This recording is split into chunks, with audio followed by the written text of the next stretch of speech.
வந்தாச்சு. தலையில தண்ணி வச்சு கொடுத்தது. அங்க ஃபுல்லா ஏசி வேற. ஏசியில உட்காந்து தலைவலி வந்துருச்சு. தலைவலி வந்தா என்ன, தலைவலி வந்தாலும் சரி, வயிற்று வலி வந்தாலும் சரி, வந்து வீட்டு வேலையை பார்த்து தான் ஆகணும். சூப்பரா காப்பி போட்டு குடிச்சுதான் ஆகணும். சரியா?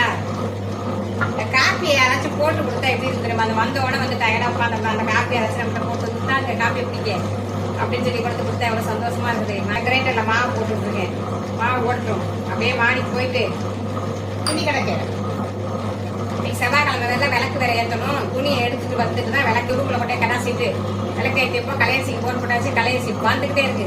அப்புறம் கலையரிசி தான் அப்படியே வேலையெல்லாம் விட்டுட்டு நைஸா எஸ்கேப் பண்ணலாம். அப்படியே பத்து பத்தா உடம்பு பார்த்தீங்களா? அப்படி கூட உளுந்து மாவு வந்து தண்ணி தொழில் தான் இருக்கேன். காஞ்சிச்சு பாருங்க.